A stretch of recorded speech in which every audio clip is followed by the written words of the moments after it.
Merhaba hanımlar. Bugün sizinle birlikte kalp anahtarlık yapmaya karar verdim.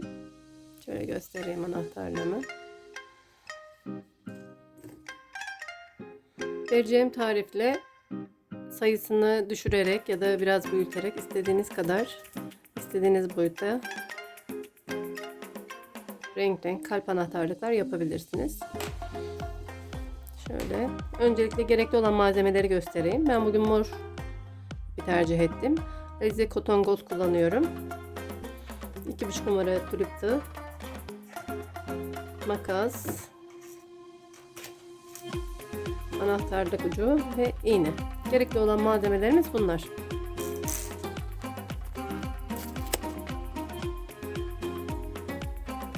Şöyle sihirli halkayı ben şu şekilde yapıyorum. Şöyle tutup şu ipi şöyle bu tarafa doğru atıyorum. Şu içinden geçirip şöyle bir zincir çekerek başlıyorum. Sihirli halkanın içine 6 tane sık iğne dolduralım. 2 3 4 5 ve 6. Sihirli halkamızı kapatıyoruz bu şekilde.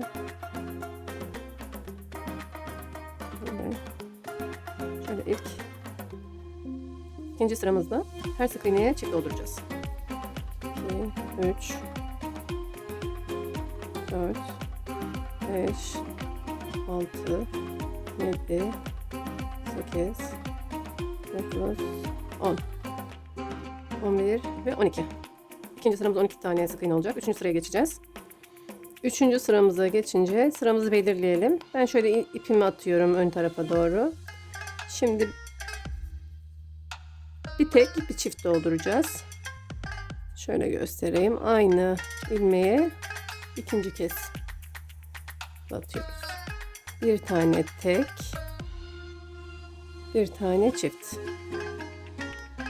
Bu şekilde sıra sonuna kadar bir tek bir çift olarak devam edelim.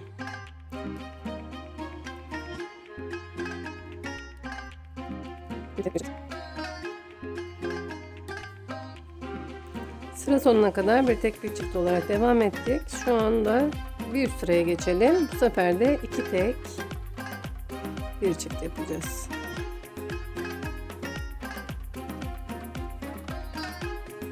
Bir, iki,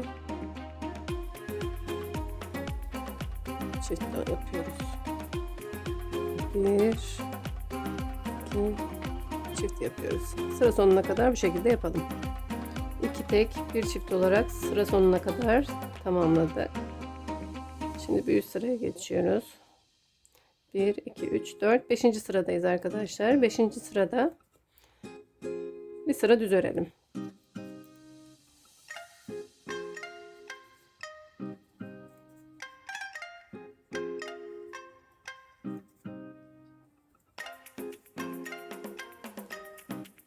Beş ve 6. sırayı 2 sıra düz olarak örelim ve son ilmeğimizde ilmek kaydırma yapalım bu şekilde. Şöyle göstereyim.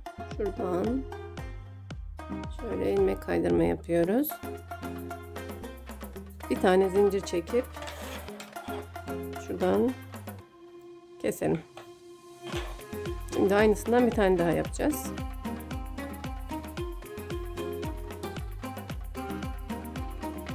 Şu parçadan, aynı parçadan bir tane daha yapıyoruz arkadaşlar.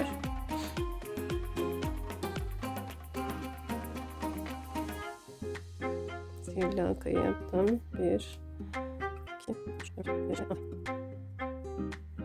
6 3 4 5 6 7 8 9 10 11 12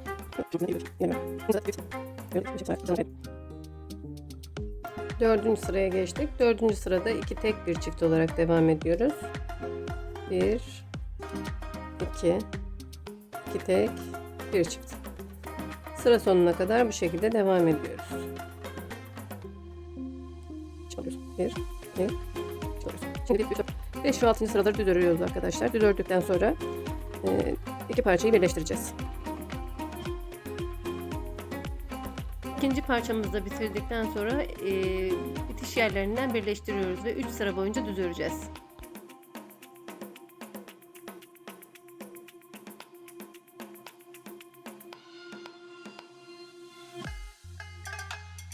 Evet arkadaşlar, 3 sıra düz bir şekilde ördük. 3 sıra ördükten sonra şu şekilde ipimi tekrardan belirliyorum. Bu sıramızda artık eksiltmeye başlıyoruz. 1 2 3 4 sıra örüp bir tane eksiltiyoruz. Eksiltmeyi de şuradan göstereyim. Şuradan içten bir tane alıyoruz. Böyle şuradan. Sonra hemen bir sonrakine komple alıp şöyle kesiyoruz. 1 2 3 4 sıra sonuna kadar 4 tek bir eksiltme olarak devam edelim. Sıra sonuna kadar 4 tek bir eksiltme olarak devam ettik. Şimdi ipimizi kaydıralım bir üst sıraya. Bu sırayı düz bir şekilde örelim. Sıra sonuna kadar düz bir şekilde örüyoruz.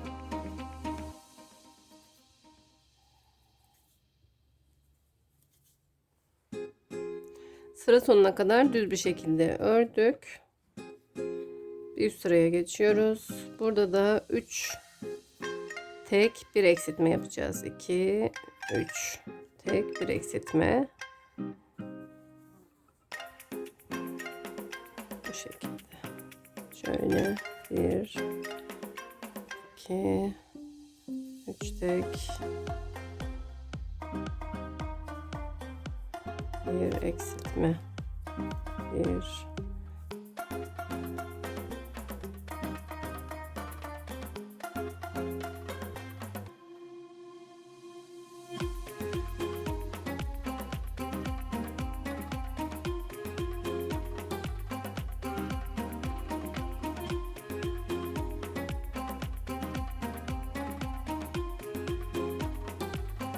Sıra sonuna kadar düz bir şekilde ördük. Tekrardan üst sıraya geçiyoruz. Şöyle atayım ben şu tarafa. Şimdi 1 2 3 4 tek bir eksiltme yapıyoruz tekrardan.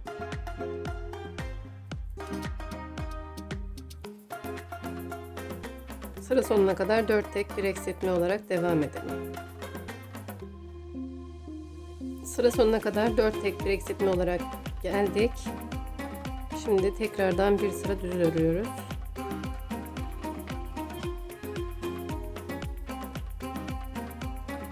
İpimizi kaydırdık ve bu sırada 3 tek bir eksiltme olarak devam ediyoruz. 3 tek bir eksiltme.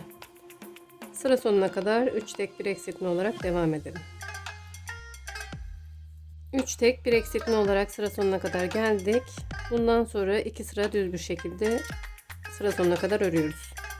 2 sıra düz örelim.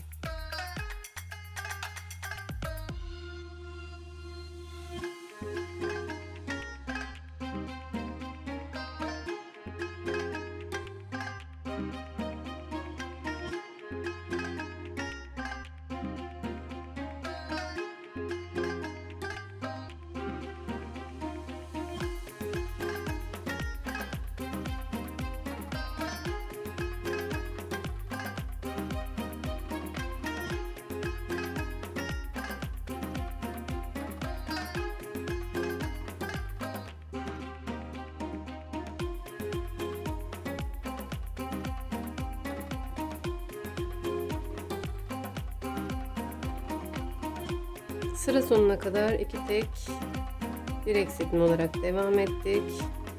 Şimdi bir sıra düz örelim.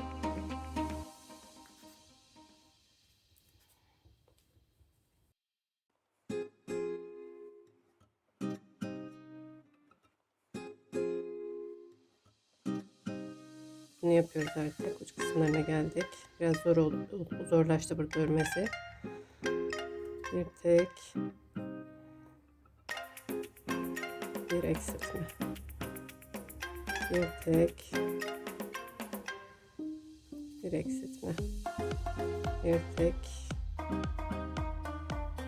bir eksiltme. Şöyle devam ediyoruz. Bir tek eksiltme.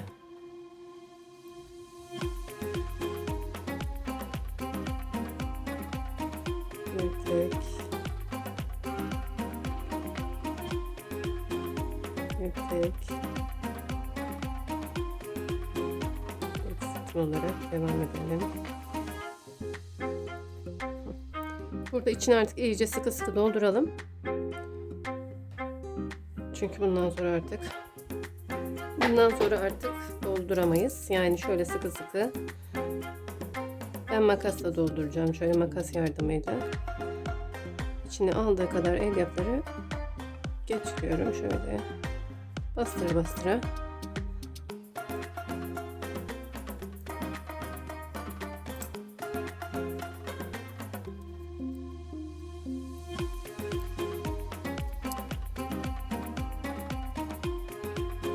Güzelce elyafımızı doldurduktan sonra şurada ipimizin işaretli olan kısma kadar tekrardan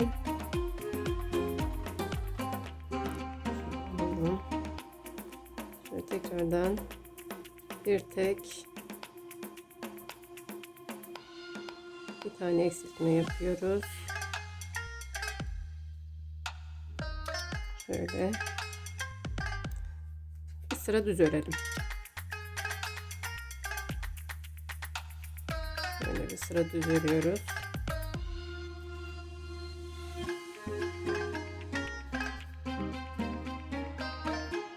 Bir sıra düz ördükten sonra artık burada sadece eksiltme yapacağız. Bir,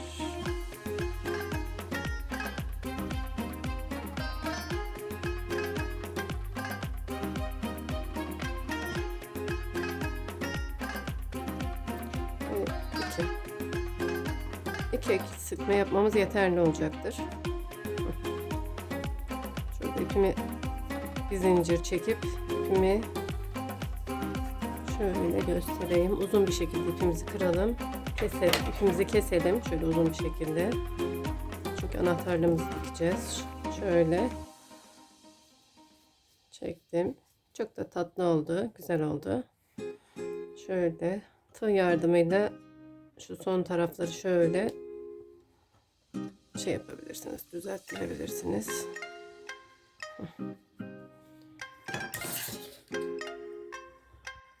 Şöyle iğnemizi geçirdik. İğnemizi geçirdikten sonra artık şöyle şuradan şu kısmı sağlamlaştıralım içinden yaparak. Düzdürme yapalım. Şu ipi kesebiliriz.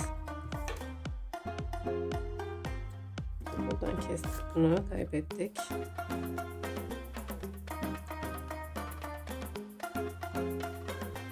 Her ilmekten tutup çekerek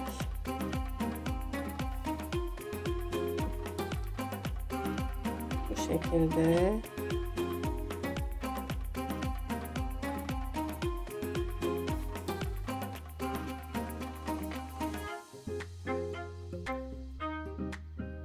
şöyle yukarıya doğru kaydırarak ipimizi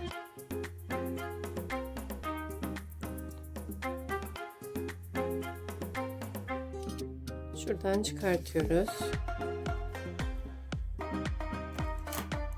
Artık burada anahtarlığımızın ucunu dikebiliriz. Bu şekilde şöyle ipimizi ayarlayarak anahtarlığımızın ucunu şu orta kısma sabitleyelim. Şöyle içinden birkaç defa geçirip dikerek şuradan karşı kısmından çıkartıyorum.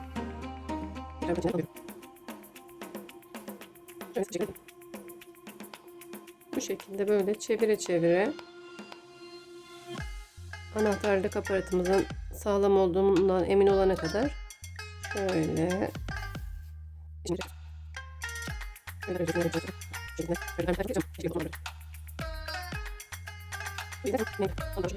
şöyle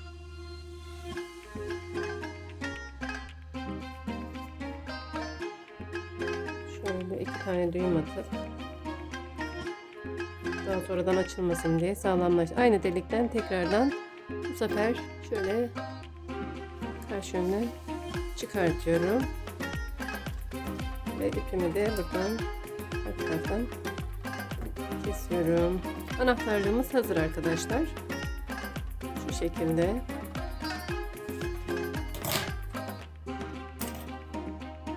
Göstereyim. Bu şekilde. Böyle. Videomu beğendiyseniz kanalıma abone olmayı, yorum atmayı unutmayın arkadaşlar. Bundan sonraki yapacağım ürünlerde de, yapacağım oyuncaklarda da desteklerinizi beklerim. Hoşça kalın.